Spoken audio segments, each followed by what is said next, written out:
Hello, everyone. Today we're going to discuss the economic challenges to American farmers in the mid to late 1800s and the farmers' responses to those challenges. In the years following the Civil War, farmers across the country were beginning to experience economic troubles.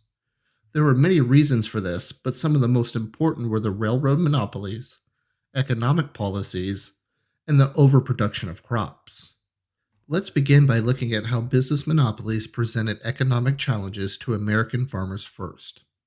Railroads spread across the country throughout the mid to late 1800s. In doing so, they became the primary method of transportation for people, farming equipment, and crops.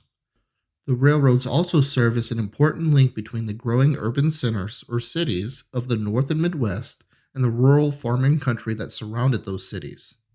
As the railroads grew in size, however, they also became more influential. And as farmers moved further away from the cities to access more land, they had no choice but to rely on the railroads to take their crops to the cities and to bring needed farm supplies back. This made the prices railroads charged for transport vital, and any increase in prices had a negative impact on farmers. Furthermore, railroads were owned by a few powerful corporations in the Northeast that owned large amounts of railroad lines. These business monopolies left farmers little choice to find cheaper rates, and many felt they cared little for the fate of small farmers in America. As depicted in this political cartoon, many farmers saw the railroad monopolies as monsters that had a grip on every aspect of their life. Now let's look at the economic policies that negatively affected American farmers. Here we want to focus on the tariffs, the crop lien system, and the gold standard policies.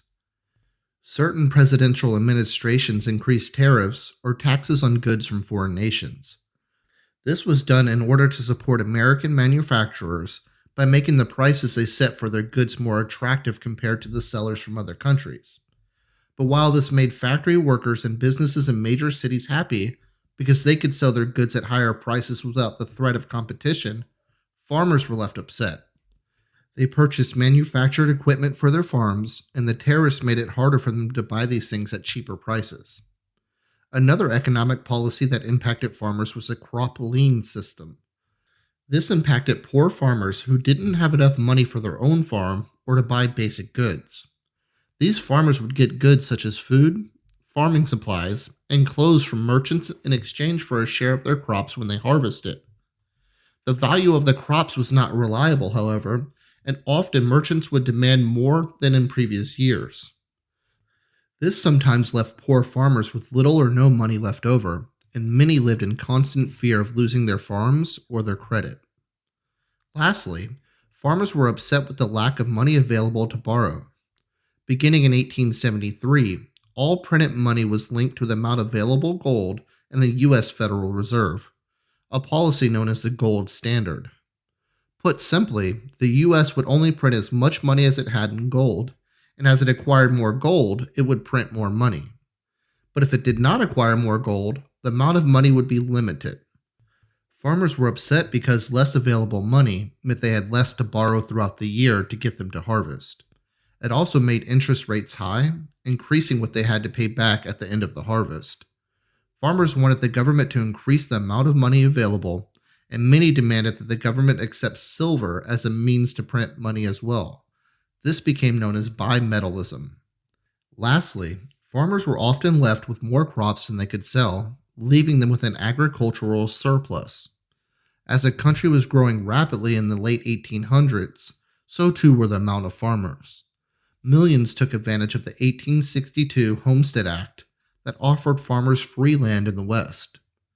Agricultural technology made it so they could grow more than ever before, and this led to some years when there were more crops grown than there was demand for the produce.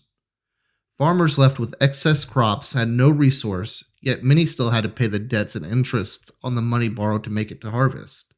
This would often lead to bankruptcy and farm foreclosure. In short, business monopolies, economic policies, and agricultural surplus presented significant challenges to American farmers. However, as we'll see, the farmers responded to these challenges in a number of ways. Now let's look at how farmers and workers took a variety of steps to address their concerns during this period. Some were in the forms of creating social organizations to help one another, while others took the form of political action groups meant to demand governmental change. The earliest of these was the National Grange of the Order of Patrons of Husbandry, known simply as the Grange. The Grange was formed in 1868 in New York, and it spread quickly throughout the country. It was established as a social organization of farmers made up of the local chapters that encouraged each member to act in the best interest of all farmers. This included meetings, educational pamphlets about overproduction, farm insurance, and the establishment of stores for farmers to buy things at fair prices. The Grange also advocated local, state, and federal governmental action on regulation of railroads and bank loans. These Granger laws were passed in some states and had mixed results, but they were an example of the potential power of cooperative organizations. Next, the Farmers Alliance was established to end the crop lien system that caused massive debt and the foreclosure of many poor rural farmers. It was a more organized version of the Grange, and it had more focused political interests. The Farmers Alliance called for stronger government regulation on railroads and banks, and members also called for a higher income tax on the wealthy. The alliance included multiple smaller alliances representing different regions and people. They sought to support political candidates that shared the view that government was controlled too much by corporate monopolies such as the railroad industry. Instead, they supported candidates who shared their views to regulate businesses and pass higher taxes on corporations and the wealthy. A notable example of their success was the passage of the Interstate Commerce Act in 1887 that required railroad prices to be fair, even though the government had limited ability to enforce it. But their successes rolled into a political movement, one we'll discuss next. The most political of the three groups, the Populists, emerged as a legitimate political party in 1892. Holding most of the same interests as the Grange and the Farmers Alliance, the People's Party advanced a political platform of free silver, known as bimetallism, increased income taxes on the wealthy, an 8-hour workday, government regulation on corporations, and other issues that appealed to farmers and working-class laborers.